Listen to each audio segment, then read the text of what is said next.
Então, eu fiz 18 trabalhando com ele, ele me mandou embora. Falei, quer saber? Não vou mais trabalhar com meu pai. Já tenho, sei lá, 5 anos de experiência de mercado. Meu currículo é extenso, sei fazer um monte de coisa. Sei no correio, sei no cartório, sei um monte de coisa. Sei usar máquina, sei datilografia. Fiz curso de datilografia. E aí ele me mandou embora um dia e eu fui para o classificado de jornal, que é onde tinha vaga de emprego. Fiquei puto com meu pai, falei, agora você não vai mais me mandar embora.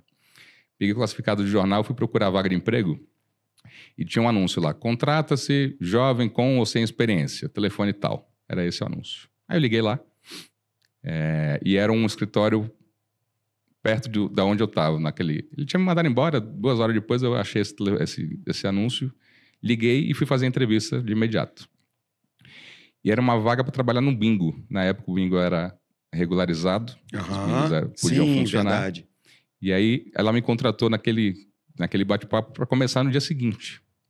Fui demitido, em 3 horas eu arrumei uma vaga de emprego. E não contei pro meu pai, né? Então no dia seguinte... Ele se arruma para trabalhar? Exatamente. E eu estava arrumado. Ele falou, vamos. Eu falei, não vou. Ele falou, como não vai? Eu falei, vou pro trabalho. Eu falei, que trabalho? Eu falei, arrumei um emprego. Você não valoriza, o mercado valoriza. Eita!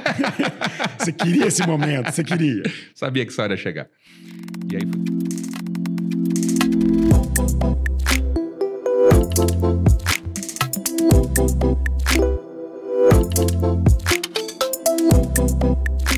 Big Deals Talks, o podcast do Investidores VC, onde grandes negócios encontram grandes mentes.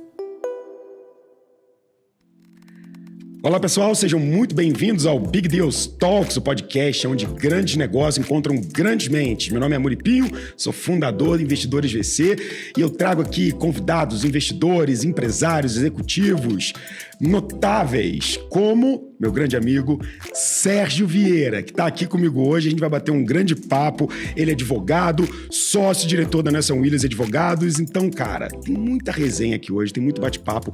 Eu vou provocar aqui sobre vários assuntos. A gente vai falar sobre direito, sobre AI, sobre na prática como é que funcionam as coisas, sobre investimentos. O papo é muito bom.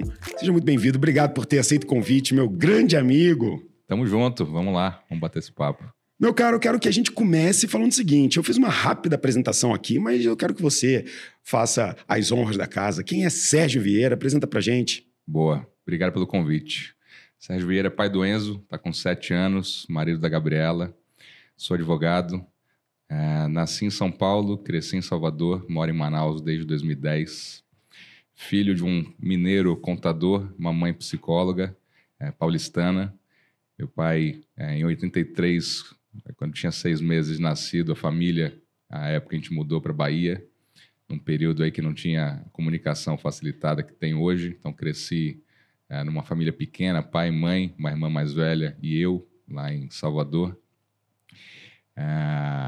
E formei em Direito de 2002 a 2006, em Salvador. Fiz a faculdade de Direito por exclusão, e vou te contar isso ao longo do bate-papo. Entrei no escritório que eu sou sócio em 2009, lá na filial de Salvador. Em 2010, em outubro de 2010, o Nelson me convidou para assumir Manaus. De forma bem resumida, é isso.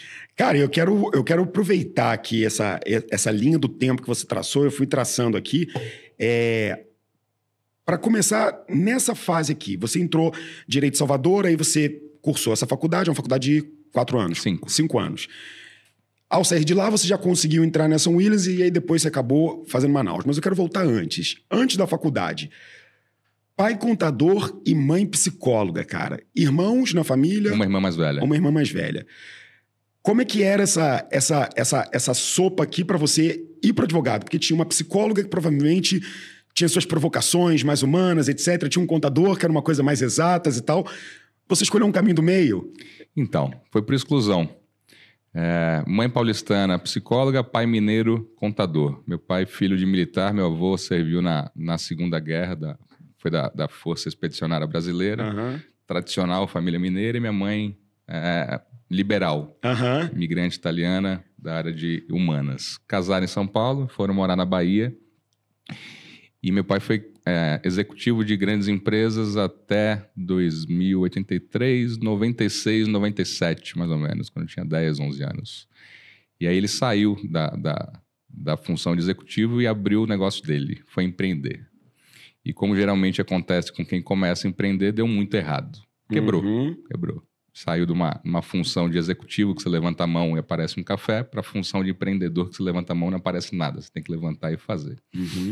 E aí, nesse período, Amor, a família foi trabalhar no negócio. Quando ele abriu o negócio dele, quebrou.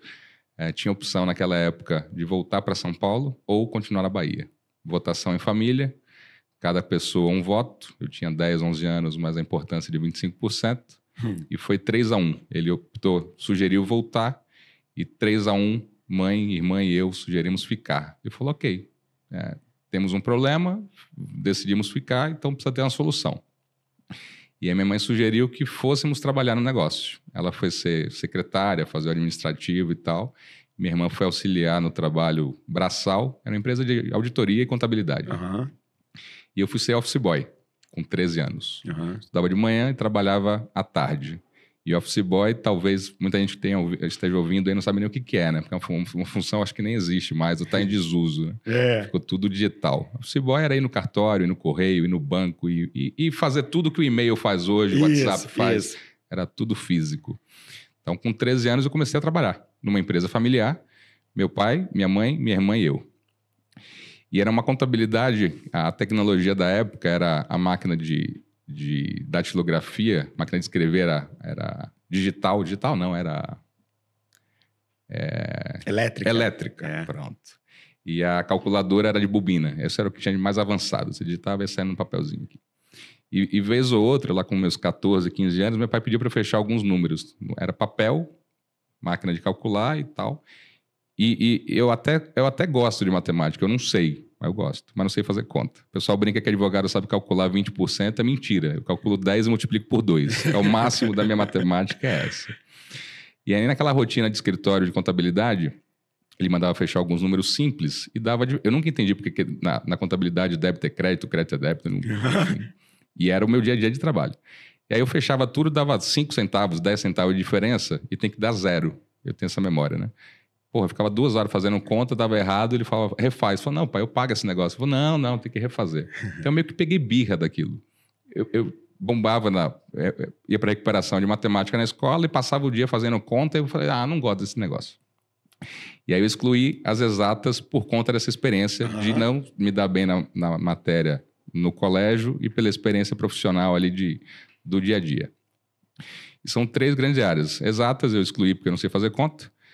As biológicas, eu passo mal doando sangue. Eu fui convidado a não doar sangue mais. Uma vez eu desmaiei e aí a moça do banco de sangue lá, a diretora, falou, o ato é muito nobre, mas você deu muito trabalho, não precisa voltar. Obrigado. Não volte mais aqui. Prestado. E para doar sangue, para fazer exame de sangue, eu tenho que tirar sangue deitado. Caraca. Porque a pressão cai e tal. E aí sobrou humanas. Humanas, geralmente, tem várias cadeiras ali, história, geografia, que é mais focado para dar aula, para magistério, serviço. Magistério.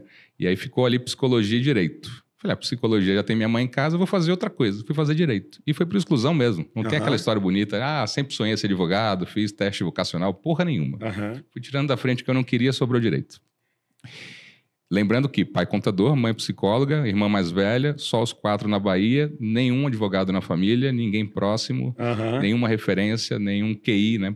Me ajuda, me indica 0 total. E aí entrei na faculdade em 2002, saí em 2006, trabalhei em outros lugares até entrar no escritório em 2009. Mas comecei a estagiar muito cedo. Comecei a estagiar ali pelo 3º ou 4º semestre. Lembra que meu pai quebrou, né? Sim. Então, com uns 13, 14 anos, já comecei a rotina de trabalho numa empresa familiar. Fui demitido e contratado por ele umas 40 vezes, que a gente brigava, pai e filho, ele me mandava embora. No dia seguinte, ele mandava me arrumar para ir trabalhar. Era isso. Não tinha salário. Era as contas pagas, o colégio e tal. Era o pacote de remuneração. E aí, com 18 anos, trabalhando com ele, ele me mandou embora. Quando a gente faz 18 anos, isso mudou também, né? Que a gente fazia 18 anos, a gente já queria tirar a carteira de habilitação. Sou adulto agora. Sou adulto. Estourei, independente. Agora eu mando a minha vida. Então, eu fiz 18 trabalhando com ele, ele me mandou embora. Falei, quer saber? Não vou mais trabalhar com meu pai. Já tenho, 5 anos de experiência de mercado. Meu currículo é É extenso, sei fazer um monte de coisa. Sei no correio, sei no cartório, sei um monte de coisa. Sei usar máquina, sei datilografia. Fiz curso de datilografia. E aí ele me mandou embora um dia e eu fui pro classificado de jornal, que é onde tinha vaga de emprego. Tá, fiquei puto com meu pai e falei, agora você não vai mais me mandar embora. Peguei o classificado de jornal, fui procurar vaga de emprego e tinha um anúncio lá, contrata-se jovem com ou sem experiência, telefone tal. Era esse o anúncio. Aí eu liguei lá e era um escritório perto da onde eu estava. Ele tinha me mandado embora, 2 horas depois eu achei esse anúncio, liguei e fui fazer a entrevista de imediato. E era uma vaga para trabalhar no bingo. Na época o bingo era regularizado, os bingos podiam funcionar. Verdade. E aí ela me contratou naquele bate-papo para começar no dia seguinte. Fui demitido, em 3 horas eu arrumei uma vaga de emprego. E não contei pro meu pai, né? Então no dia seguinte... Ele se arruma para trabalhar? Exatamente. E eu tava arrumado. Ele falou, vamos. Eu falei, não vou. Ele falou, como não vai? Eu falei, vou pro trabalho. Eu falei, que trabalho? Eu falei, arrumei um emprego. Você não valoriza, o mercado valoriza. Eita! Você queria esse momento, você queria. Sabia que essa hora ia chegar. E aí fui trabalhar num bingo. E aí do bingo, eu tava um ano e pouquinho no bingo. Meu pai teve a brilhante ideia também no Classificados. Tinha várias coisas no Classificados, né? Inclusive oportunidade de negócio, de investimentos. Meu pai comprou uma fábrica de sofá. A fábrica de sofá tinham 2 sócios, um sócio investidor e o sócio que fazia sofá. O sócio que era investidor queria sair, anunciou a oportunidade de venda do negócio. Meu pai, brilhantemente, que até hoje eu não sei de onde ele tirou essa ideia, ele comprou a fábrica e chegou em casa com uma excelente... Imagina eu com 18, 19 anos, seu pai fala, filho, eu tenho uma boa notícia para você. Eu falei, porra, vai ter um carro na garagem, né? Nossa, agora a gente tem uma viagem para Europa e tal. A gente não. Ele falei, comprei um negócio para você. Puta merda. Eu falei, mentira. O que é, pai? Ele falou, uma fábrica de sofá. E você vai tocar. Caceta. Democracia é bom, né? Democracia ótimo. Lá em casa tinha hora que era um homem, um voto, e tinha hora que ele mandava. Sim. Pronto. Esse dia foi, comprei, é seu. Sabe quando você ganha meia? Você fica meio puto e você não consegue... Você quer ficar feliz, agradecer. Obrigado. É aquela tia velha que te dá meia todo ano. Eu adorei. Você calça 44, ele te dá 35. Você fica olhando e fala, porra, não é possível. Ela me deu meia, número errado ainda. Você fica olhando aquele negócio, falei, cacete, aquela cara de paisagem. Comprou uma fábrica de sofá e me deu. Então, trabalhava com o pai, fui trabalhar no bingo. E aí, fui empreender num negócio da família que meu pai comprou e me deu. Fábrica de sofá. E não é sofá alto padrão, não, tá? Sofá low cost. Cacetada. Sofá baixo preço. O sócio que fazia sofá e eu fazia tudo menos sofá. Sim. Fornecedor, folha de pagamento, gestão de controle, tudo. E entregava sofá, vendia sofá, cobrava cliente. Baixo preço, entregava para as lojas que revendiam e fazia venda direta. Ia entregar no bairro, na comunidade, carregava sofá nas costas e tal. Fiquei 1 ano e pouquinho. E aí, amor, eu descobri que o sócio que fazia sofá roubava sofá. Perrengues do empreendedorismo, né? Então, eu tinha o controle de fornecedores, de estoque. Então, eu entrava lá X metros de tecido, X metros de espuma e tal. Todos os insumos. Produzia esse sofá, tinha lá uma pilha de 50 sofás. Então, vendia 30, tinha que ter 20. E eu comecei a perceber que tinha gaps. Sexta-feira tinha 50 sofás, segunda-feira tinha 40. Porra, esse sofá não evapora, né? Cacetada, ele vendia por fora. Sábado e domingo ele ia lá, abria a porta, vendia por fora e faturava na física. Caramba. Eu com 19 anos. Descobri que o sócio roubava sofá. Documentei tudo, para também não ficar no disse-me-disse. Sim. Chamei o sócio que roubava, uma segunda-feira, depois de ter documentado tudo. Falei aqui, ó, já sei, você rouba sofá. Tá tudo aqui documentado, porque você vendeu para A, B e C. Eu fui lá com eles confirmaram, tal, pagou na tua pessoa física, cheque, microfilmagem e tal. Já era meio advogado, né? E aí, fui com meu pai, contei para ele. Falei, você tá roubando, eu tô fora, a partir de amanhã eu não venho mais, agora eu vou contar pro outro sócio. Quem é o outro sócio? Falei, meu pai. Né? Eu tô aqui na cadeira dele, que ele comprou e tal. E aí, voltei pro meu pai, falei, você me deu um negócio, tô aqui te devolvendo, seu sócio te rouba, eu tô fora. E aí, eu já tava fazendo direito. E aí, entendi que não tendo ninguém na família, não tendo quem facilitasse meu ingresso no mercado, eu precisaria sair na frente dos colegas que estavam ali estudando também, que tinha gente com relacionamento. Fui bater nas portas. Direito geralmente começa a estagiar no 7º, 8º semestre, de 10. Então você estuda um tempo, vê bastante teoria, depois você vai para a prática no final do curso. Esse é o caminho natural. Eu não tinha essa facilidade, eu precisava da receita, da renda para pagar algumas contas. Então, eu entendi que quanto antes eu entrasse, menos difícil seria. Sim. Então, lá pelo segundo ano, final do segundo ano, eu entrei como estagiário e aí não saí mais do meio jurídico. Então, contabilidade, bingo, sofá, e aí entrei no direito e não saí mais. Cara, que jornada Não contava com essa, né? Não contava. Um bingo e um sofá no meio. Cara, bingo e sofá, essa aqui foi maravilhosa. Mas dá para entender de onde vem essa sua malemolência, entendeu? Teve muita coisa aí que provavelmente tem história nesse negócio. Deixa eu te fazer uma pergunta. Dá para ganhar dinheiro sendo advogado de escritório? Não Dá. sendo sócio, não. Essa jornada O que é ganhar dinheiro? Tá. A jornada padrão, advogado júnior, advogado que se especializa vira pleno, aí esse cara vira sênior, até esse momento, antes de virar sócio. Dá para ganhar grana? O que é ganhar grana? Dá para esse cara pagar moradia, pagar alimentação e custos, entretenimento e ainda sobrar 40% e ele juntar, tipo, dá para esse cara fazer, sei lá. É relativo pra cacete isso, né? Porque às vezes um cara jovem de 19 anos... Não, 19 não, de 23 já tá formado e pode estar tirando 6 pratas e é um saláriozinho legal. Mas essa jornada... Porque eu vejo muitas vezes que o grande objetivo do escritório é você se tornar o sócio e que até você virar o sócio, você vai ralar o couro e a vida não vai ser muito boa pra você. Só que na hora que você chegar aqui, você vai ralar o couro pra cacete, mas aí você consegue ganhar muita grana. É meio que essa jornada até o Monte do Olimpo ou dá para ser advogado de carreira ganhando grana? Eu quero entender como é que estava a sua cabeça nesse momento em que entrou no escritório, fez estagiário, começou a trabalhar antes do sócio, Manaus, de diretor, Nelson Williams.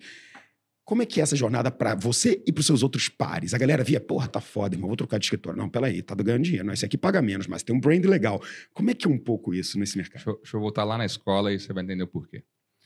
Escola, criança e adolescente, tênis, calça jeans e camisa de escola, certo? Uhum. O tênis tem uma variação ali, um tênis mais caro, mais barato, mas não faz muita importância. Calça jeans, ninguém sabe o preço, a camisa é igual.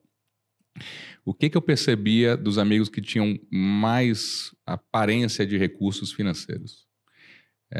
Meu pai me levava na escola, eu ia de ônibus, eu ia a pé, eu ia de bicicleta, eu ia de carona. Então, quando eu olhava alguém que aparentava ter algo mais financeiramente, é quem chegava de motorista. Uhum. Imagina um moleque de 8, 10, 12, qualquer idade com motorista. Isso é claro, tem grana. Né? Sim. E tinha alguns que tinha o carro dele com o motorista dele. Uau. Imagina um moleque que tem o carro dele com o motorista. Eu falei, esse aqui é muito rico. Sim. Rico pra caralho. Muito rico. Aí eu ficava olhando o que essa galera fazia. Isso em Salvador? Isso em Salvador. Eram pretos ou brancos? O quê? Os ricos. Cara, Bahia é miscigenado. Miscigenadaço. Não tinha esse padrão de cor, não. No colégio, maioria pretos ou brancos? Total... Mesclado. Mescladão? Mescladão. Eu lembro quando eu fui para Salvador, que eu era criança, para mim foi um grande choque, porque eu morando no Rio de Janeiro a vida inteira, etc. Eu cheguei lá e eu percebi que era uma sociedade em que eu era o ponto fora da curva. Aí eu falei, caraca, é totalmente diferente. Sei lá, tinha 9 anos de idade. É um outro Brasil. É um outro Brasil. Culturalmente, de mistura de religiões, de raças e tal. E aí, o que eu percebia dessa molecada que tinha visualmente mais recursos? As famílias estavam vinculadas a áreas de vendas, comércio. Então, empresa de compra e venda, de material de construção, de loja, de departamento e tal. Então, eu cresci olhando aquilo e falei, o pessoal compra e vende alguma coisa, a área de comercial. Sim. Mercantil, dá dinheiro. Sim. Isso estava na minha cabeça. Sim. E eu sempre fui bom de relacionamento, mas nunca fui bom de compra e venda. Nunca anunciei nada para vender. Tá. De empreendedorismo, de vender geladinho, de banquinha de zero. Mas cresci assim. E aí, o que eu entendi na jornada? E vou chegar no direito. E tem um amigo nosso que fala isso também, que é o Bruno Vanenck. Só tem uma profissão do mundo que é vendedor. Certo? Uhum. Até então. E direito, Amuri, pouco se fala sobre vender. Sim. A gente vende serviço. Sim. É isso. Fica muito, muito glamourizado e tal, mas é venda. A gente tem mais de 1.300.000 advogados inscritos na OAB no Brasil. Ativos. Cacetada. É a maior proporção do planeta em relação à população de advogados ativos. É muita gente. É gente para um caralho. E isso você traz vários insights, várias conclusões disso. Então, objetivamente, quer dizer o seguinte, olhando o número puramente, muita gente se interessa em fazer direito. Aham. É uma profissão que ainda atrai bastante gente.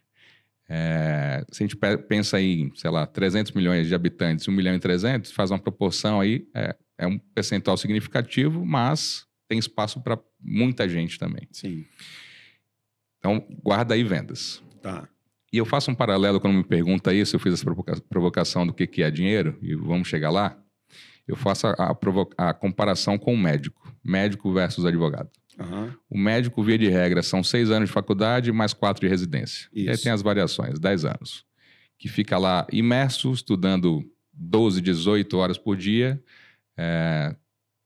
Geralmente não se trabalha, porque está focado nos estudos, não tem tempo. Então se dedica ali full time para a faculdade. Só faz os plantões na residência, né? Começa a ganhar grana lá pro final. O que acontece com o médico quando recém-formado vai para plantão?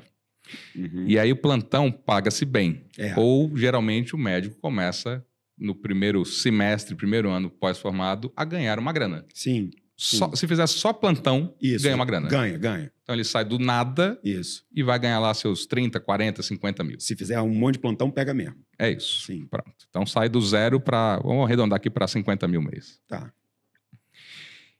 E aí o que eu percebo com os amigos médicos, com as pessoas da área de saúde? São 6 a 10 anos de dedicação, de perrengue, alguém pagando essa conta, então sai do 0 para 50. Tá. E aí vem o pacote, que é um pacote padrão também. Vem um carro ali, um Corolla, um Civic, com uma BMW de entrada, um apartamento financiado, e começa a viver o que não viveu. Isso. Porque ganha uma grana em pouco tempo pós-formado. Sim.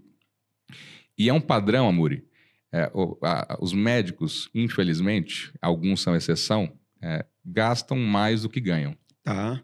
Vive alavancado no financiamento. Tá. Fatura 50, gasta 60. Fatura 100, gasta 150. Mas vive. Tá. Começa a ganhar grana com pouco tempo de formado. Certo. Beleza? O advogado é exatamente o oposto. Fica 5 anos na faculdade, Tá. se forma e ganha geralmente pouco por algum tempo. Tá. Não tem essa, tô no 0, 50 mil. Aham. Não tem. Não existe. Claro que estou falando em teoria como regra geral para todo mundo. Médico 0,50, advogado é 0, 0,1, 0,2, 0,3, Tá. 1, 2. É uma jornada que eu falo que não é uma prova de velocidade, é uma prova de resistência. Sim. Não é quem chega primeiro nos 100 metros, é quem aguenta chegar no final na Perfeito. maratona de 42 metros, 42 quilômetros. O que acontece com isso? Nada contra os médicos, não. Tem vários amigos, a profissão é essencial. Mas o valor que se dá para o dinheiro acaba sendo maior. Tá. Porque dá mais trabalho, você sua mais, você passa mais perrengue, você gasta mais sola de sapato. Sim. Você vive mais tempo sem do que com. Sim. Entendeu aí bem o paralelo do recém-formado? Sim. E também tem um negócio na classe médica que, se eles quiserem fazer um dinheiro extra, eles conseguem, né? Tipo, ele pode pegar uns plantões, ele pode não sei o quê. Então, ele tá acostumado a gastar mais, porque ele sabe que ele pode... Não, vou pegar uns mais... Né, vou botar um planozinho aqui para fazer um volume. O que acontece com o advogado recém-formado? Ou ele está estagiando em algum lugar para a área privada, tá? Depois a gente pode falar sobre concurso. O advogado recém-formado, ou ele está estagiando, se forma e vai ser um advogado júnior. Isso. Ele é integrado ali naquele escritório onde ele está. Ou ele é recém-formado, a família tem uma grana e tem um relacionamento, junta com mais um ou dois e abre o próprio escritório. Tá. Que é uma jornada difícil pra cacete. Ou X. Vai ficar avulso, pessoa física, tentando descobrir o que faz. Tá. Ou abre o próprio escritório, ou vai trabalhar para alguém, ou vai buscar uma posição de mercado e tal. A jornada de continuar se educando e não trabalhar, não dá. Tem que ser em paralelo, pra ele ganhar experiência. Até tem. Porque o médico, ele, às vezes, tem isso, né? Cara, vou fazer residência de 4 anos, cirurgião vascular, vou voltar a estudar, tipo, não acabou. Eu tô com 40, você tá com 41. Sim. Se a gente voltar 20 anos, que não é muita coisa, ter uma pessoa na família formada, graduada, era exceção. Sim. Temos o primo é médico, Sim. o primo é advogado, o primo é engenheiro. Então, quem se informava era destaque da família. E isso já não é mais. Faculdade pulverizou, você tropeça na porta e está matriculado. Sim. Depois, o destaque era ser pós-graduado. O primo é médico com pós e tal. O primo é engenheiro. A pós-graduação virou aquele selo de destaque. Uhum. Depois foi o mestrado, doutorado e hoje virou coisa comum. Sim. Já não é mais, está todo mundo graduado em alguma coisa e a pós-graduação e tal. A jornada do advogado, Muri, claro que o conhecimento é importante, porque em 1.300.000 pessoas, se você não tiver um diferencial, você está perdido. Né? Você tem que ser muito bom em alguma coisa. Uhum. Isso é ponto de partida. Então, não dá para desconsiderar, em hipótese nenhuma, a qualidade técnica e o conhecimento. Então, o ensino continuado, ele é importante. Sim. Mas você precisa colocar isso em prática. Você ficar só no conteúdo e não validar isso, as pessoas estão tomando sua frente e estão fazendo o que você não está fazendo. Então, aí eu volto no assunto lá do vendas. Como que você faz para se destacar prestando serviço? Você precisa se vender, certo? Sim. 1.300.000. Pensa quantos advogados você conhece. O Amuri pessoa física. Vai ter um X números. Quantos advogados você conhece? Desses quantos você tem alguma restrição? Tem gente que fala, porra, aquele ali, não, acho que não, aquele, o assunto não bate, aquele eu ouvi falar mal. Você vai filtrando. E ainda sobra um número considerável de pessoas ali no final. Sim. 4, 5, 10? Sim. E aí a dificuldade está em ser o preferido. Quem que o Investidores contrata? Quem o Amuri contrata? E aí são três curvas que eu oriento que as pessoas pensem a respeito e serve para qualquer coisa que estiver ouvindo se posicionar. Que é o conhecimento, aceitação e preferência. Então, primeiro é se fazer conhecido. Se você não é conhecido, você está fora. Quero prestar serviço, eu quero vender, quero trabalhar. Se você não for conhecido, você nem entra nessa lista de potenciais profissionais a serem contratados. Uhum. Então, pensa em se fazer conhecido. Entre os conhecidos, você tem que ser aceito. Você tem que quebrar alguns paradigmas para não ser estigmatizado como advogado que enrola, que não responde, que não atende ligação, que fica falando difícil, que cria dificuldade e tal. Então, depois de conhecido, você tem que ser aceito. E depois de conhecido e aceito, você tem que ser o preferido. Essas 3 jornadas, elas têm que ser continuadas. Sim. Senão você fica com um ciclo pequeno. Sim. Você constrói isso aqui e fica ali limitado. Então, sua base vai ficando velha, né? Se você não consegue, se você não mantém isso em ciclo. E isso é venda pura. Sim. Você tem que se colocar no mercado, você tem que se vender como produto, a gente presta serviço. Geralmente, o primeiro cliente confia, assina a procuração, entrega e paga, ou se compromete a algo, e depois ele vai validar se o resultado é bom ou ruim, se é proporcional, se foi barato ou foi caro. Produto, você vai lá, você visualiza, você vai na internet ver quanto custa. Uhum. Serviço, não. É uma relação de confiança.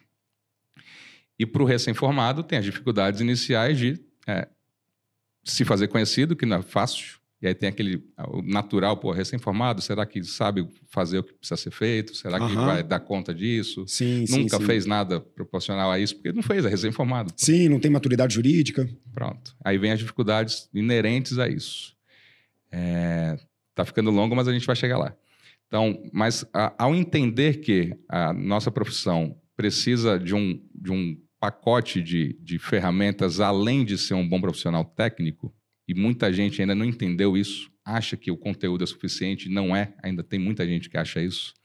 Quando o profissional entende que ele precisa entender de vendas, de marketing, de relacionamento, fazer network, ele precisa saber precificar. Tem gente que cobra errado, cobra mal, cobra pouco ou cobra muito. Uhum. Quando você cobra pouco, você troca dinheiro. Quando você cobra muito, você está fora. Então, tem muita coisa, além de ser um bom profissional técnico, que quando as pessoas, os profissionais, entendem isso e trazem como dever de casa e fazem isso bem feito, não tem como não dar certo. Sim. Não é fácil. Tem muita gente que já entendeu e faz, mas ainda tem um oceano azul para ser surfado e nadado. Agora, deixa eu fazer uma pergunta. Se um médico fizer uma jornada muito boa, numa faculdade boa, fizer uma residência boa, digamos que do dia que ele entrou à faculdade até o dia que ele chega nos 50 pau ali, ele fez mais ou menos em 12, 13 anos. Se ele fez a jornada bem feitinha, em quanto tempo o advogado tem essa jornada, do início da faculdade até o fim? bem aleatório, não é tão objetivo quanto... Porque o mercado absorve o médico e tem um plantão. Tem essa necessidade e o mercado tem essa disponibilidade de vem aqui que o plantão tá pago. Quanto tempo um cara fica júnior? Resposta de advogado. Depende. Porque o júnior pode ser por tempo de formado e de experiência. Tem gente que é júnior a vida inteira. Mentira. Porque faz a mesma coisa, porque não quer evoluir. Juro por Deus. Cacetada. O júnior não é só critério objetivo. Porque o critério objetivo você tem 5 anos de formado, se você ser júnior, vai ser pleno, sênior. Seria um dos critérios. Tem o subjetivo. Você precisa agregar valor, você precisa se desenvolver, você precisa buscar alternativas, você precisa se relacionar com o cliente. Tem gente que é muito boa tecnicamente e não consegue conversar com o cliente. Sim. Aí você precisa sempre de uma bengala, alguém que faça comercial. Se você senta com alguém que não consegue explicar para você o que você precisa entender, pode ser o melhor advogado do planeta. Se ele não fala a sua língua, que você entenda, não adianta. Sim. Você vai falar, traz alguém que traduz isso para mim. E quem traduz é o ativo. Fala, eu gostei desse aqui. Me ajuda. Pode ser que tenha o melhor do planeta executando. Você quer alguém que sente com você e explique. Você se considera um advogado hoje técnico ou mais um gestor, manager, um cara de relacionamento, de contato, que trabalha com um corpo técnico mais especialista? Você é mais aquele rainmaker, o cara que atende, vende, etc. Ou tu é o cara que, deixa eu entrar nesse processo, atacar, ler isso tudo, ir na sessão, sei lá. Porque tem esse dentro do escritório, né? O cara que está mais para dentro e o cara que está mais para fora. A minha função, eu sou sócio da Nelson Williams desde 2009. O que eu quero perguntar sobre isso também, 2009. Tá? Porque como é que você se tornou sócio com 26 anos, se você se formou com 22, e a gente sabe que a jornada formei com 22. Que a jornada de júnior para sócio em 4 anos foi meio louca. Eu quero entender isso aí. Então, tenho 14 anos no escritório que sou sócio, e formei em 2006, então tenho 17 de formado. E estou com 40. Então, um jovem advogado com alguma experiência. Minha função é de gestão. Da porta para fora, relacionamento com o cliente, e da porta para dentro, gestão. Em Manaus, Amor, são 270 profissionais. Na filial Manaus, 270. Nacionalmente, são mais de 2.000. Meu Deus do céu. É um negócio, uma empresa. Uau. Uma empresa de lucro real com todas as ferramentas proporcionais a um negócio desse tamanho. Sim. Sistema SAP e assim sucessivamente. E o meu papel é gerir isso. Então é gestor. Gestão. Mas é o Pareto de 80-20, que eu também não abro mão, 80% gestão e 20% técnico. Eu sou advogado. Você tu perde. Eu não me dou ao direito de ficar enferrujado. Sim. Claro que tem algumas coisas que não passam mais por mim, mas a depender do assunto, do cliente ou do valor envolvido, eu estou à frente no dia a dia. Até para poder conversar, você pode não saber aprofundadamente tudo, mas você tem que estar a par de alguma coisa. Claro. Se eu sou a pessoa de contato, e o cliente me liga, você tem que saber entender, exato. Pronto. Exato. E para saber se está certo ou errado, você precisa saber fazer. Então, para gerir gente e entender se está funcionando ou não está, você precisa saber aonde olhar também. Porque é muita coisa para olhar. Você olha para a amostragem e se você não souber fazer, você não sabe se está certo ou está errado. Então, eu não abro mão da parte técnica. Então, eu faço muita coisa pessoalmente. Faço audiência, faço prazo, faço parecer, faço recurso, faço algumas coisas. Mas não é a minha obrigação principal. Claro. Mas sou advogado, não abro mão disso. Então, 80-20, função de gestão, com todas as dores e as delícias de gerir negócio, contas a pagar, receber faturamento, cobrar cliente. E de uma mega empresa, 200 e poucos advogados. Isso é empresa grande. É brutal. Só lá, porque se for olhar o todo, aí é gigantesco. E como que, com 4 anos de formado, você vira um dos sócios do escritório em Manaus? Qual foi o asset que você entregou para a Nelson Williams? O que foi o seu destaque? Foi essa ponte para fora, um baita relacionamento, esse perfil, vendas? Ou foi uma oportunidade porque você tinha uma relação com a região? O que foi ali que naquela hora te deram essa missão e aí, obviamente, você entregou? Na época, você entregava nesse nível ou foi um passo de promessa? Foi tipo assim, bicho, acho que você tem potencial. Ou não, tu já estava entregando para cacete. Ativo 1, network. Eu sempre tive gente em todas as fases da minha vida. Eu já tive um padrão de vida de classe média alta e já tive um padrão de vida quebrado, familiarmente. E eu sempre tive um network muito bom. Sempre circulei muito bem com gente mais velha, mais nova, de classes sociais mais altas, mais baixas. Eu sempre tive facilidade de lidar com gente em todas as fases da minha vida, desde criança.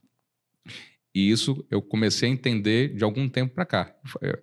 Sempre foi natural, mas sem a consciência. Eu sempre tive facilidade, tato e trato com gente.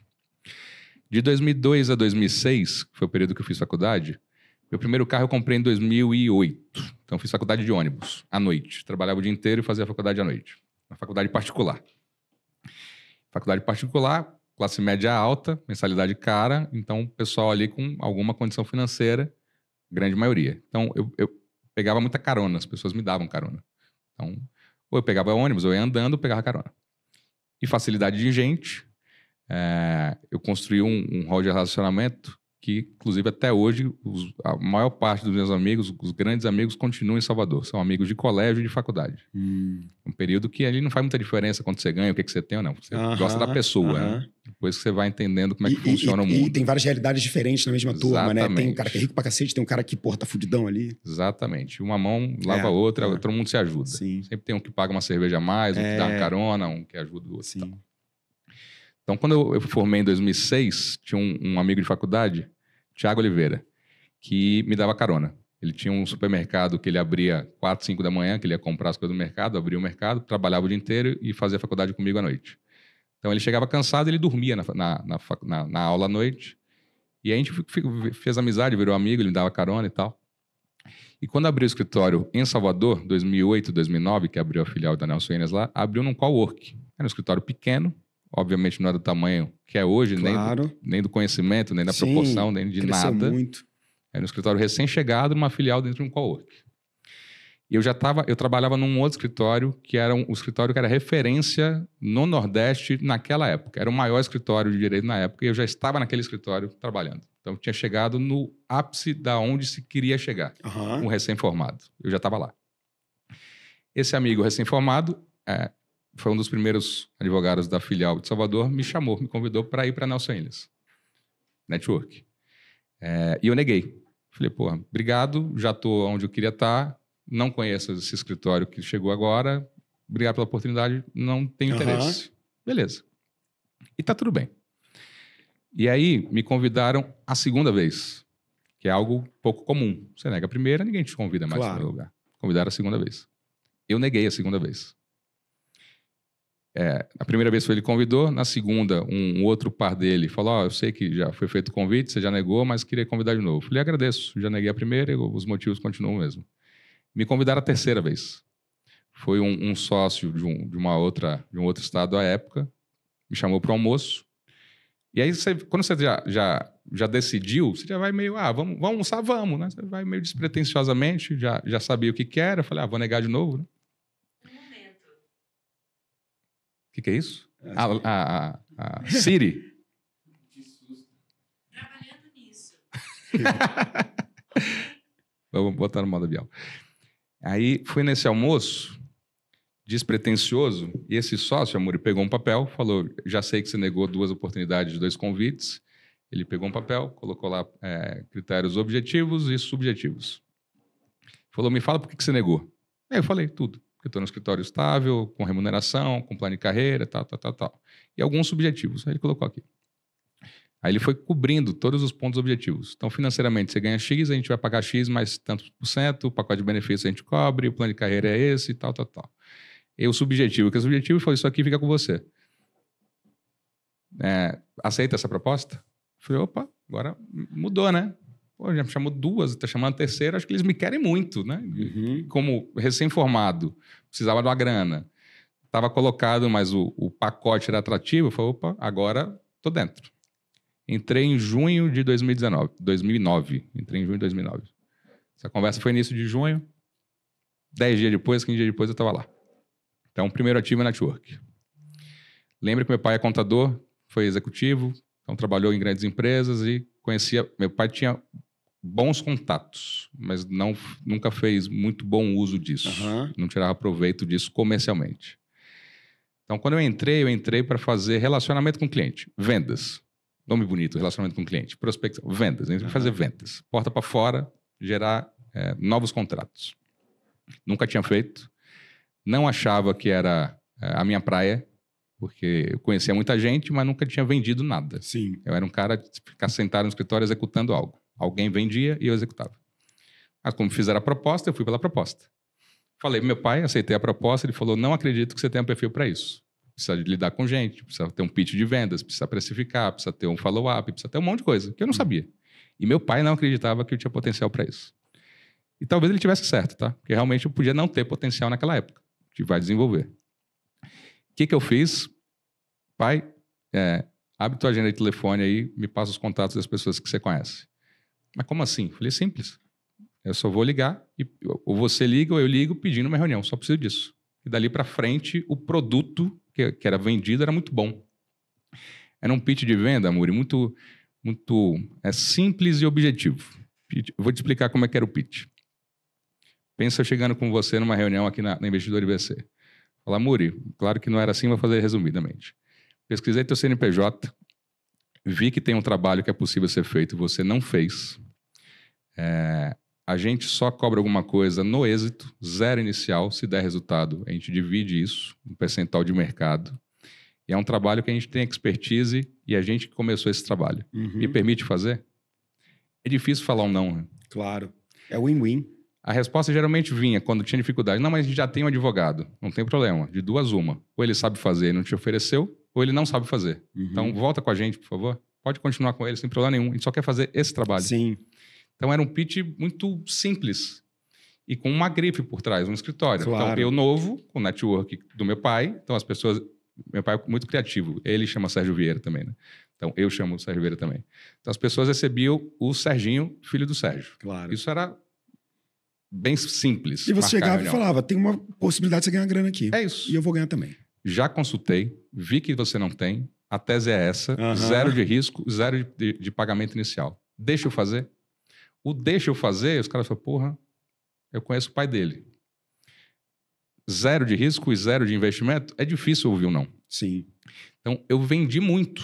Eu bati em muita porta e eu sempre tive relacionamento, fácil trato. Não, lidar com gente já me ajudava, porque eu tinha sido office boy, fácil trato, fácil diálogo, fácil explicação. Eu não gosto de falar difícil, juridiquês, eu falo de uma maneira assim. Se precisar conversar difícil, eu converso. Mas eu gosto de explicar o que você entenda. Claro. Se tiver que conversar com o juiz, a linguagem é outra. Então, esse padrão, essa reiteração, essa frequência de lá atrás ter começado a ter trabalhado cedo, o trabalho de office boy ajuda, que você se vira, quer lidar com gente. Você vai pra rua. Vai pra rua, você precisa entender, a gente estava conversando ali fora, a forma como você pede muda o resultado. Sim. Uma fila de office boy, se você tratar mal o atendente, ela não te atende. Fala, volta daqui a um mês, né? Exato. Te dá a senha 1028 no cartório. Então você vai por fora, leva um chocolate, vem cá que eu te atendo e tal. Então, e aí, quando eu comecei no escritório em junho de 2009, eu peguei a agenda do meu pai e fui bater em porta. Fechei muito contrato. Muito contrato.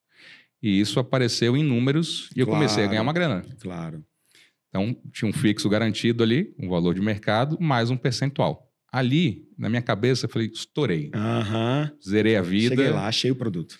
E era só da porta para fora. Eu não tinha obrigação nenhuma da porta para dentro. Nossa. Não tinha que executar nada. Você eu ia no cliente, assina aqui, chegava no escritório, executa. Você falou, deixa comigo, eu vou fazer isso aqui pro resto da vida. Se vira. Eu não tinha obrigação nenhuma, além de fechar contrato. Zerei. E ganhava uma grana bem bacana. Foi nessa hora que o jogo da grana virou mesmo? Ou foi só aquela hora que você falou, ufa, agora dá pra eu ser um jovem advogado legal, ter um carrinho, etc. Ou não, tu já virou big style, tipo assim, bum, caraca. Não. Como eu vivi a parte do ter e não ter, eu sempre tive uma responsabilidade, um cuidado maior com a grana. Sempre gastei menos que eu ganhei. Então eu ganhava mal. Ganhava pouco, eu gastava menos ainda. Sempre tive prudência com isso. Minha mãe dizia que eu era mão de vaca. Eu descobri que eu era pobre. Tem uma diferença muito grande nisso. e isso é importante, que aí volta para a jornada da responsabilidade com o dinheiro. Então, comecei a ganhar bem, mas não subiu para a cabeça, tá? Meu primeiro carro eu comprei em 2008, formei em 2006, passei 2 anos formado, trabalhando de terno e gravata na Bahia, que é um calor que você conhece, de ônibus. Eu ia fazer audiência de ônibus, ia fazer reunião de ônibus. Então, eu tinha que sair mais cedo para chegar no horário. E, enfim, é um puta perrengue. Continua sendo, mas ou eu ficava em casa reclamando ou eu ia fazer. Tinha que fazer, sem jeito. Então, o dia que eu me dava um luxo, uma sexta-feira, eu pegava um ônibus com ar-condicionado. E tá tudo certo. Meus amigos iam de carro e eu ia de ônibus. Eu ficava chorando as pitangas. De vez em quando eu pegava uma carona. Então, em 2008 eu comprei um carro, não porque sobrou uma grana. Essa história é legal. Lembra que eu contei que eu estava no escritório que era referência? Então, eu entrei nesse escritório, fiz uma entrevista e tal, entrei nesse escritório. Na primeira semana, a minha chefe me chamou, ela falou... Eu trabalhava em Salvador, na capital. Ela me chamou na primeira semana, ela falou, você sabe que você tem que fazer a pauta de audiência de Camaçari, que é uma cidade perto, né? Eu não sabia. Eu falei, claro que sei. Ela falou, você tem carro, né? Eu falei, aham, tenho sim. Não tinha. Porque a vaga era para fazer audiência todos os dias nessa cidade que fica a 100 km de Salvador. Você tem carro, né? Eu falei, tenho. O escritório reembolsa e você, a partir de segunda-feira, você vai fazer todos os dias audiência de 8 da manhã a meio-dia nessa cidade. Eu falei, ok. Saí da reunião, eu não tinha carro. Falei, preciso de um carro. Não é porque sobrou uma grana que eu fui comprar um carro. Eu comprei um carro porque a vaga... Senão tu ia perder a parada lá. Eu ia perder o emprego. Então, obrigatoriamente, eu precisava comprar um carro. Meu CPF estava negativado. Vixe, Maria. Do meu pai, da minha irmã, de todo mundo que eu conhecia, estava negativado. Então, eu não tinha crédito, não tinha dinheiro, precisava de um carro. Aí eu volto pro network. E aí fiquei naquela, falei, pô, eu vou perder o emprego, porque eu não tenho dinheiro, preciso de um carro, sem emprego. E estava pensando alto, almoçando com uma amiga. Ela falou, Sérgio, compra um carro no meu CPF. Imagina isso. Ninguém empresta o CPF. Eu não emprestaria meu CPF, portanto, no network. Eu falei, não, esquece, ninguém empresta o CPF. Ela falou, ô Sérgio, você precisa do carro. Você não tem dinheiro, não tem CPF. Usa o meu. Eu falei, porra, aquele negócio que cai do céu, se não tem outra opção a não ser falar sim, eu comprei meu primeiro carro financiado no CPF de outra pessoa. Que doideira. Porque a vaga de emprego me exigia que eu tivesse um carro. Sim. Então, aí você falou, pô, quando ganhou uma grana e tal, o primeiro carro foi obrigatoriedade por conta do trabalho. Sim. Financiado em 60 parcelas. Não paguei nem entrada. Isso em 2008. 1 ano e meio depois, eu comecei a ganhar uma grana. Com 3 meses, 4 meses, com 6 meses, eu teria comprado esse carro à vista. Vixe, Maria. Bom, ainda tinha as parcelas para pagar, pelo menos você pôde quitar. Tinha, eu continuei pagando a parcela. Investi a grana. Então, e aí, de junho de 2009, que foi quando eu entrei, até outubro de 2010, que foi quando eu fui para Manaus, que dá 1 ano e 3 meses. Você ficou na parte de venda, batendo meta, entregando contrato, fazendo din-din. Ganhando dinheiro. Para mim e para o negócio. E juntando. Eu ganhava o percentual, então o negócio também. Sim. E juntando grana. Juntando grana. Morava sozinho ou estava ainda... Pai e mãe. Segurando grana pra caramba ainda, Pai, juntando mãe. tudo. Ajudava com as contas em casa, que as contas de casa não mudaram. Meu padrão também não mudou. Não saí gastando dinheiro, comprando carro, nem fazendo maluquice. Mas conseguiu fazer o primeiro patrimônio ali. Fiz um pé de meia. Legal. E aí, nesse movimento meu lá, eu fui entender isso depois. O Nelson estava atrás de gente, porque o escritório estava crescendo, abrindo algumas cidades, algumas capitais que faltavam. E ele foi atrás de gente para ocupar algumas cadeiras. E o Nelson ia pouco a Salvador. Então, quando ele ia, os diretores de lá que tinham mais contato com ele, eu tinha visto o Nelson 2 vezes na vida de oi, bom dia, tchau. Aí, maio, junho de 2010, 1 ano depois, ele esteve em Salvador, me chamou para conversar. Falei, pô, me chamou para conversar, vou ser demitido. Patrão, né? Vou ser demitido. O patrão chamou na sala, já era. O Nelson já tinha jato, tá? Eu falei, pô, o cara vem de jato. Me encontre no meu jato. Não. Vamos conversar em 10 minutos na sala. Eu falei, não tem nenhum assunto para falar com ele. Ele vai me mandar embora, é óbvio. Não vai perguntar como é que tá minha família. Não tem uns assuntos para conversar com ele. Aí sentamos, amor, foi uma conversa de 5 minutos. E falou, Sérgio, aqui, a gente não se conhece, nunca conversamos. Tem algumas cadeiras vazias, pedi para levantar alguns números nacionalmente, de contratos fechados, de prospecção, de faturamento. Seu nome apareceu. Indicaram seu nome para uma dessas cadeiras. Você tem interesse? Falei, tenho. Me explica melhor. Eu não sabia onde que era, tá? Ele falou, eu já sei quanto que você está ganhando hoje. A proposta financeiramente é menor. Eu te garanto X. Eita. Moradia e um veículo por X período. Tá. Você abre mão de tudo que você fez aqui. Você não vai receber mais de Salvador. Então, eu tinha construído uma base que pagava percentual ali com recorrência. Nossa. Então, já tinha estourado. E tinha muito para colher. Então, passei 1 ano plantando, já tinha começado a colher e ainda tinha muito para colher. Esquece tudo que você plantou aqui, vai para lá e começa tudo de novo. Financeiramente era menor. 26 anos. Falei, eu topo. Aonde é? Ele falou, é Manaus. Naquele dia, se ele botasse um mapa e falasse, bota o dedo em Manaus, eu não sabia onde ficava. Juro Por Deus. Juro por Deus. Falei, tô dentro. Pra quando? Ele falou, pra amanhã. Falei, não, pô, amanhã não dá. Ele falou, não, tô brincando. Organiza a tua vida e vai. Pronto. Outubro de 2010 eu cheguei em Manaus. Então aí eu volto na importância do network, que foi esse amigo que me trouxe, me indicou. Essa amiga que ajudou a financiar. Ajudou não, ela financiou o carro para mim no CPF dela. Algo inimaginável. Então é network e resultado. Se eu tivesse só network e não fizesse um bom uso disso, não entregasse resultado, você é mais um conhecido. Mais um conhecido. Resultado. E resultado, ele não... não precisa nem explicar, resultado é resultado. Ele aparece.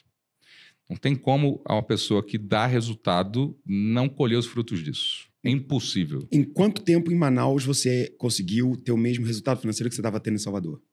Depois de ter aberto? Uns 2 anos. Caraca, 2 anos undercut para bater. Porque eu voltei... porque em Salvador eu comecei a plantar no network do meu pai. Sim, lá você chegou zerado. Ninguém. Presta atenção.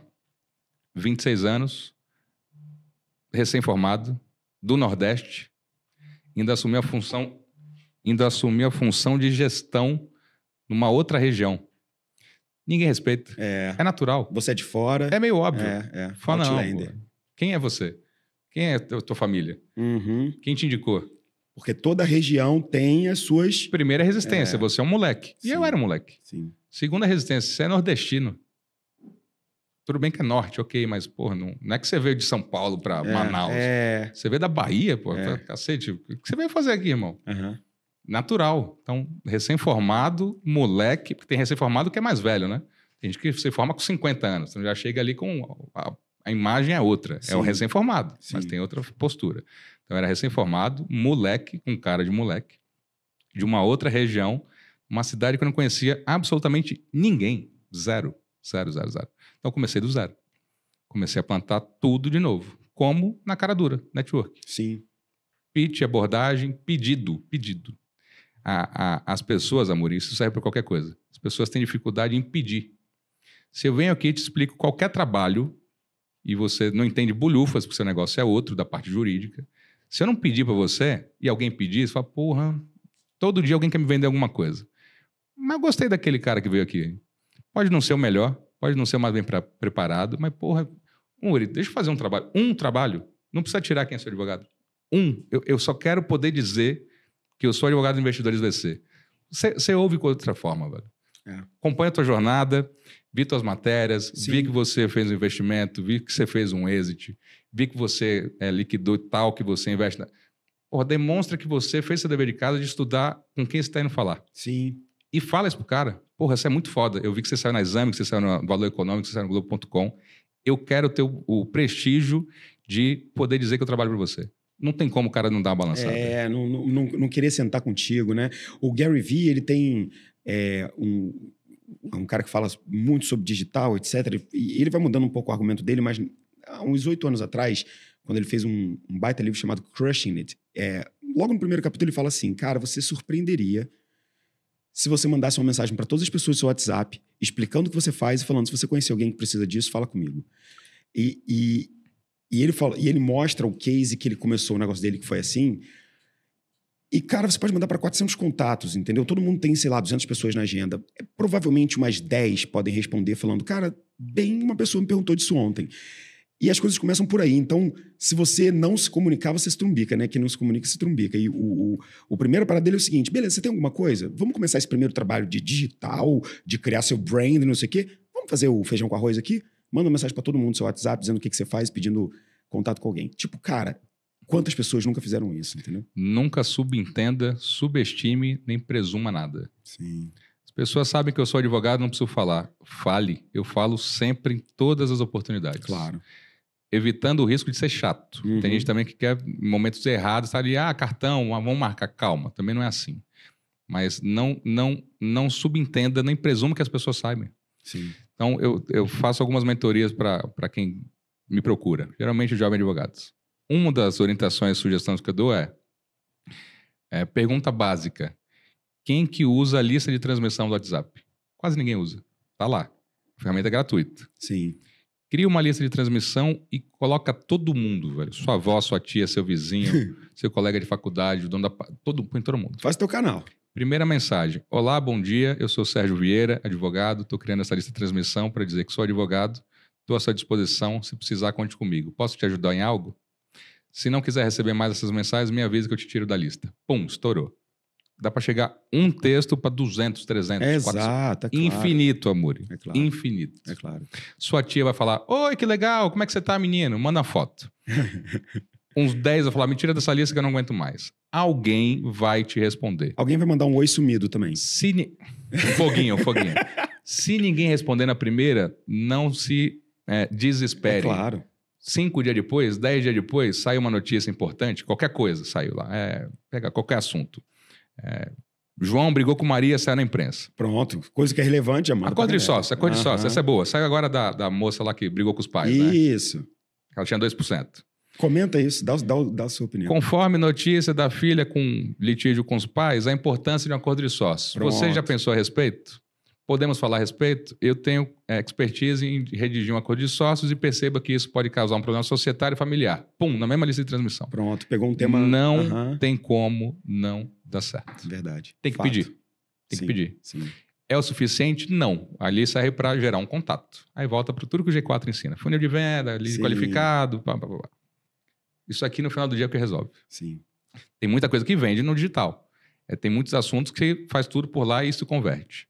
E esse é um perfil, um público negócio, que dá uma rentabilidade muito boa. E tem alguns outros que isso aqui é o essencial, que é o final do dia, sentar na mesa com alguém e conversar olho no olho. Quando a gente tem uma dor de cabeça, Muri, se tiver na dúvida, você vai lá no Google, escreve lá dor de cabeça. Vai aparecer lá 3 remédios. Você vai comprar na farmácia sem conversar com mais ninguém, vai tomar, vai dar certo. Se você estiver sentindo, você digitar no Google e aparecer lá o possível problema cardíaco, você não vai na farmácia, irmão. Você vai querer conversar com o melhor cardiologista. Sim. Você vai mandar uma mensagem num grupo perguntando quem conhece um bom cardiologista que possa me atender hoje ou amanhã. Isso. Estou correto? Correto. Você quer sentar com o cara. Então, se você for analgésico, o problema não é do mercado, o problema é seu. Se as pessoas resolvem os próprios problemas sem precisar ir falar com você, Perfeito. o problema não é do Google, não é da inteligência artificial. Perfeito. O problema é seu, pô. Perfeito. O que você pode fazer que alguém levante da casa dela e vá sentar com você? Te peça, por favor, me atenda hoje. Uhum. Ou no dia que você tiver agenda, como a gente tem alguns amigos que têm agenda para aqui 3 meses, 6 meses, e nos atendem fora da agenda, que aí volta para o network, mas a agenda do cara é para 6 meses. Tem gente que fala, ok, que dia que você pode me atender? Daqui a 6 meses. E marca. Sim. Tem gente que paga antecipado para garantir essa agenda. O problema não é do mercado, o problema não é da inteligência artificial. O problema é da pessoa, o problema é meu. O problema é de quem não sabe resolver algo que o Google não resolve. Perfeito. Perfeito. Porrada, essa vai dar um recorte legal. Não, essa virou corte fato. Cortou! Deixa eu aproveitar de perguntar o seguinte. 2011, as coisas começam a dar certo, você volta àquele mesmo momento que você estava vendendo lá, e aí você tem aí 10 anos de uma construção de um escritório com sociedade que deu super certo, é gigante, Nelson Williams cresceu, vocês cresceram absurdamente, criou sua rede, família, Enzo, esposa e tal. O Sérgio Vieira, investidor, além de investidor em startups, a gente pode falar isso, mas em que momento você começou a investir, a se tornar um investidor? O que você procura, o que você gosta? Hoje você é um cara que procura diversificação, já que você encontrou o seu caminho profissional, estabilizou, criou um negócio legal, é sócio, cara, e você vai ser isso para sempre. Sempre vai ter essa propriedade, né? Essa sua história, e ainda com 40 anos, tem muita coisa aí pela frente. Mas hoje, Sérgio Investidor, como ele se posiciona, o que você gosta de olhar, investe mais na sua região, mais em Manaus? Conta um pouco para mim. Alocação de capital, para quem está ouvindo a gente, para quem é ou advogados ou júniores crescendo e vendo, cara, eu quero chegar nisso aí, para quem já é dono do seu próprio escritório ou para quem é investidor, empresário, como é que agora é o perfil mais empresário, pessoa física, né? Como é que você está alocando sua grana, etc. Vou fazer esse recorte dos últimos 14 anos, 2009, quando eu entrei no escritório, até 2023, tá? Perfeito. Aí eu volto na minha mãe, que dizia que eu era mão de vaca eu não era, eu era pobre. Então antes era 0, porque não tinha 0, né? Então não tinha o que pensar. Então em 2009, quando eu começo a sobrar algum, comecei a acumular, eu não tenho nenhuma inteligência financeira. Conheço nada de mercado. 0. Ação, bolsa, renda fixa, renda variável, 0. Uhum. E eu não tenho problema nenhum de falar isso. Tem gente que não fala porque tem vergonha. Então, o que eu sei, eu falo com propriedade. O que eu não sei, eu falo, eu não sei. e eu delego para quem sabe. Então, minha esposa foi morar comigo em Manaus, a gente namorava, ela foi morar em Manaus em 2012. A gente não estava noivo, ela foi morar. Eu morava em Manaus, ela em Salvador, o namoro ficou caro, falei, ou vem ou não vai dar muito certo. Ela foi, 2012. Então, já tinha uma grana guardada, ficamos noivos. Eu acho que eu não te contei. A família, a gente passou por 4 despejos. Te contei essa? Não. Pronto. Ah, nossa, que detalhe. 4 despejos. Meu pai foi empreender, ele tinha um pacote de benefícios que a empresa pagava o aluguel. Quando ele foi empreender, perdeu isso e aí não pagava aluguel. Quando você não paga aluguel, o oficial de justiça te tira de casa. Não tirou 4 vezes, na época de infância e adolescência. Quando eu fui morar em Manaus, eu tinha um pacote de benefícios que incluía moradia. Então, eu meio que repetia a história do meu pai. Você falou, não quero essa porra. Meu pai transferiu de São Paulo para Bahia com um pacote de benefícios, mas a gente só vai ter consciência disso depois, né? Aham. E o moleque transferido da Bahia para Manaus, com um pacote muito parecido. O fixo garantido pagava minhas contas. E eu tinha casa e carro. Então, porra, tô confortável. Não fazia sentido eu pegar algo que era investimento e virar custo. Se o escritório paga um aluguel, por que eu vou pegar minha grana e comprar um imóvel? Fazia nenhum sentido. Quando eu fui morar em 2009, 2010... 2010 eu cheguei, 2012 a Gabi chegou, eu morava no apartamento alugado. E minha mãe me chamou e falou o seguinte, agora mudou, agora você tem responsabilidade, ela é sua namorada e foi só por sua causa, não foi por nenhuma outra. Não se dê ao luxo, não corra o risco de passar, fazer ela passar e vocês passarem pelo que a gente passou. Porra, essa é forte. E aí eu entendi o recado. Eu tinha um valor X na conta, acumulado ali de 3, 4 anos. O que eu fiz com aquele valor X? 95% eu comprei o apartamento que eu morava. Uhum. Foi investimento? Não foi investimento. Foi uma segurança para o casal de ter o teto próprio, para não correr o risco de viver novamente o que a gente tinha vivido. Sim. Então, minha mãe consciente falou, agora mudou, você não é mais solteiro, você tem uma responsabilidade. Não sei quanto você ganha, mas eu sei que você tem dinheiro guardado, porque você é mão de vaca pra cacete, e ali eu já estava ganhando uma grana, então você não gasta com porra nenhuma. Então, você não pode se dar o luxo de correr o risco de fazer você passar novamente e ela passar. Então, veio o primeiro bem material de alto valor. Comprei um imóvel. 95% do que tinha acumulado naqueles 3 anos virou real estate. Bonito, né? Real estate. Lindo. Tijolo. Não é um investimento tradicional, mas gera o conforto da sensação de segurança. Sim. Você olha pro teto e fala, essa porra é minha, daqui ninguém me tira. Você cria um piso ali, daqui não baixa. Pronto. Tinha 2013, tinha 30 anos. Então, primeiro imóvel quitado, comprado à vista, jovem, moleque. Então já é um... Tava excelente, 30 anos, maravilhoso. Porra. Eu nunca fiz no meu CPF dívida. Eu nunca tive um leasing, um consórcio, nada. Até porque o consórcio, o leasing que eu tinha não era do meu CPF. Então, nessa jornada de ter, não ter, eu sempre fui muito seguro e sempre tive medo de dívida. Então, 2012, 2013, o imóvel. Aí, casei em 2014. Quando a gente casa, é bem caro. Então, o saldo que eu voltei a acumular aqui virou casamento. Zerado. 0. Então, 2014, janeiro, eu casei, volta do 0 a construir e acumular de novo. Aí eu comecei a parar para pensar e olhar para o mercado financeiro. E aí começou a propaganda dos bancos de investimento. BTG, XP, que deu aquela estourada de poupança, rende nada, vem para cá. Voltei a acumular capital. Lá por 2017, 2018, Google...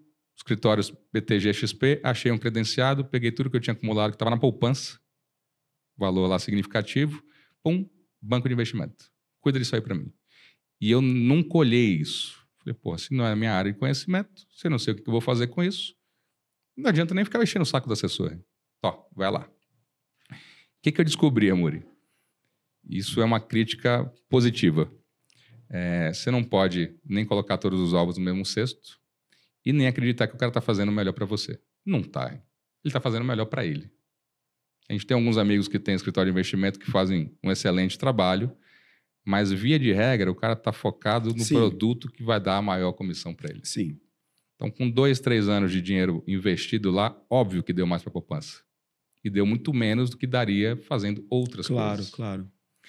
Aí, conversando com gente mais experiente, eu expliquei qual era o meu método de investimento. Falou, não, Sérgio, vamos lá, já tem um imóvel, você tirou receita e virou despesa, porque você tinha algo que era pago, agora você tem um passivo, né? O custo da tua grana que você coloca. Aí eu comecei a entender, fazer conta. Aí eu fui olhar para outras coisas, fui atrás da tal da diversificação. E quando você está ganhando uma grana ali que você não sabe o que fazer, e essa grana está parada, você tem um risco potencial, porque as oportunidades aparecem. Sim. As pessoas sabem que você tem acesso, que você tem liquidez, e aí aparece amigo de tudo quanto é lado. Claro. E você tendo o dinheiro em D0, a tomada de risco, para quem não sabe fazer conta e não sabe para onde olhar, é muito alto. Então, tomei algumas pedaladas. Uhum. Family Friends. Investe aqui, startup, coloca uma grana, retorno de tal. Então, mas o custo de aprender é você errar. Tá. Ou você contrata quem sabe, ou você toma porrada. Conselho de vó, né? Você aprende na dor e no amor. É. Então, ali eu entendi que o assessor de investimento não estava fazendo o melhor trabalho para mim, ele estava fazendo o melhor que pagava comissão para ele, e está tudo certo, o burro era eu, mas deu melhor do que o resultado do que daria na poupança. E fui olhar para outras opções. Fui olhar para real estate, para venture capital, fui olhar para investimento anjo direto, fui olhar para outros segmentos que rentabilizam algum percentual. E aí, de fato, eu fui atrás e comecei a diversificar a carteira. E era uma forma também de você não terceirizar isso, apesar de não ter que estar com o olho, mas você já estava sendo sócio ou co-investindo com outras pessoas, né? Exatamente. E aí você estava compartilhando um pouco. Que foi como eu vim parar aqui. Sim. Então, tomei algumas pernadas com investimento direto, em chamadas de startups que não era. Não tinha nem maldade de quem estava ali fazendo. Sim, também. só não sabia fazer. Nem ele fazer, nem eu que estava fazendo. Era um smart money ali, mas no risco. Então, aí você olha para o mercado e tem muito tudo. Se você pesquisar, tem muito tudo. Tem muita gente séria, muito picareta, muito negócio bom, muito negócio ruim, muito risco necessário, muito risco desnecessário e tal. Então, para filtrar tudo isso, dá trabalho. Volta para o network. Você acaba rodando, você volta para o network. Você vai perguntar para os teus amigos, o que você está fazendo? E aí tem o Marcos Pacheco lá de Manaus. É um cara empresário, seguro, consciente, que construiu um patrimônio. Marquinhos, o que você faz? Eu sou lá do Investidores. Então eu quero ir lá. Aí você conversa com mais 2 ou 3. Você vai conversando com as pessoas que você conhece, tem alguma referência, e aí vai funilando. Vai funilando, a chance de errar é menor. Sim. Ou você toma riscos calculados. Sim. E aí tem que separar o que é efeito manada, efeito que eu chamo de paleta mexicana, que também às vezes acontece. Está todo mundo fazendo aquilo, aí vamos vai todo lá. mundo junto, E aí você vai, porque está todo mundo e fala, não, calma, peraí. O que você já fez lá? Me mostra, me explica. O curso que vocês fazem aqui é excelente. Essa jornada é legal. Sim. A teoria está aqui. Quer fazer sozinho? Pode fazer. É isso. Quer fazer em conjunto? Vem com a gente. Mas deixa eu pelo menos te ensinar para você saber o que você está fazendo. É isso. O ensino é game change. Sim. Então, não é obrigatório fazer com a gente. Aqui a gente ensina como fazer. Exato. Você quer fazer? Vai, tá aqui, ó. Playbook. Exato. Pochila, vai. E se tu achar alguma coisa boa lá, me Traz chama pra porque gente. eu quero investir junto. Mas olha isso aqui é o que você tem que olhar. Sim. E na dúvida, me manda um zap que eu te ajudo. Então, quando você começa a entender que tem gente séria, que o ruim também no mercado, Amuri, que pelas porradas que a gente leva, a gente corre o risco de ficar muito casca grossa. Fala, velho, lá vem de novo. Já não preciso disso. Depois você recorta isso. Lá vem o vendedor de Prudential encher o saco, né, velho? Mas é fato. É fato. Nada contra, puta produto.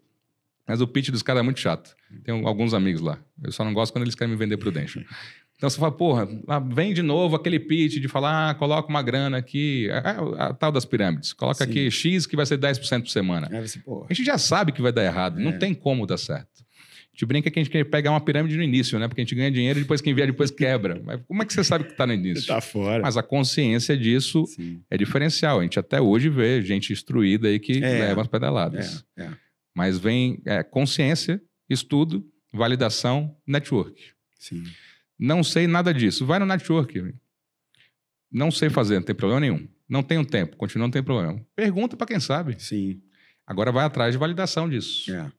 Se a pessoa é séria e se ela realmente fez. Tem muito vendedor de sonho, né? Se você quer ir longe, você tem que andar junto. Não tem jeito, bicho. E esse é eu acho que muito disso tem muito do nosso papo aqui hoje teve esse pano de fundo, né, dos relacionamentos que envolve essa coisa do vendedor, daquela papo do Vanem que você trouxe no início. Cara, você é um oráculo aqui de bate-papo e a gente tem encontros hoje, né? Vamos passar os próximos dias juntos, mas eu queria muito agradecer, cara, esse papo e não só agradecer verbalmente, mas o time preparou um presentinho. Muitíssimo obrigado. Uma cartinha escrita à mão e um presente da Gran Cru, que é a nossa parceira aqui no Investidores VC. Muitíssimo obrigado. Então tá aí, ó. Muito obrigado para você que é nosso investidor também, faz parte da nossa rede. Obrigado por ter vindo aqui. A Aninha sempre faz um carinho e fez a cartinha escrita pro convite aqui pro Sérgio. Sérgio. Aí fica o insight, tá? São pequenas coisas. Isso aqui é um exemplo. Se imprimisse o texto feito com inteligência artificial, teria o mesmo impacto? Não. Isso aqui mostra cuidado com as pessoas. Sim. Então, não sei o que fazer. Tá exemplo. Senta e escreve à mão. Então, vou usar o chat GPT. Tá todo mundo usando. Você quer ser diferente? Pega um cartão e escreve. Sim. Então, no efeito manada de querer fazer o que está todo mundo fazendo, pode ser que entregue o melhor texto do mundo. Não vai ter um impacto para quem recebe. É fato. Tem uma frase do Paul Graham que ele fala, no início, quando você quer gerar esse amor, essa empatia, esse movimento, você tem que fazer coisas que não escalam, né? Você tem que fazer os detalhes, as coisas que surpreendem. Isso surpreende. Assim como o nosso papo, meu camarada. Então, eu quero aprender mais com você e esse pessoal que está assistindo a gente também. Então, diz pra galera como é que a gente te encontra no LinkedIn, Instagram, etc. Como é que a gente segue, aonde a gente encontra Nelson Williams em Manaus. Dá suas palavras finais pro pessoal aqui pra gente agradecer eles. Obrigado pelo convite, parabéns pelo trabalho. Sou um membro dos Investidores VC. Sempre uma honra estar com você. Instagram, @Vieira Sérgio. Adiciona, segue lá, curte, compartilha. Ficou blogueira, ficou legal. A rede social do escritório, @NWADV, de Nelson Williams Advogados. E todos os canais oficiais, Nelson Williams Advogados. A gente está em todas as plataformas. Em Manaus, a gente fica no edifício The Place, mas pelo meu Instagram fica mais fácil a comunicação. Respondo todo mundo, fácil acesso, sem juridiquês, sem vender dificuldade. Vocês ouviram aqui o brabo Sérgio, meu grande amigo, cara, e de verdade, assim, é um daqueles advogados que você quer conversar, que você quer sentar, que você quer ouvir. A resenha é boa, né? A resenha é boa. Então, eu sou suspeito para falar, mas como um grande amigo, se você realmente quiser conhecer essa fera, faça isso, porque você está em excelentes mãos. Muito obrigado pelo papo aqui e muito obrigado por vocês que acompanharam a gente em mais esse episódio aqui do Big Deals Talks aqui. A gente está sempre trazendo coisas temáticas diferentes. Você acompanha a gente igual a Nelson Williams em todas as plataformas. Você consegue achar @investidoresvc no Twitter. No Twitter não, porque Twitter hoje a gente tá meio brigado com Elon Musk recentemente, tá? Mas Instagram, YouTube, TikTok, Spotify, Apple Podcasts, Google Podcasts, não só em áudio, mas também em vídeo. A gente tá em todas as plataformas e Elon da massa, se você parar de dar os vacilos, a gente entra com o pé pesado no Twitter. Por enquanto, o X ainda não me comprou não, tá? Tô esperando. Mas muito obrigado por vocês que estão aqui com a gente. Não deixem seus comentários e lembrem-se, toda quarta-feira tem episódio novo e toda sexta-feira eu volto aqui com a Aninha pra gente fazer o Big Deals, resumo de notícias. Então, eu espero vocês no próximo episódio. Muito obrigado. Tchau, tchau. Tchau, tchau.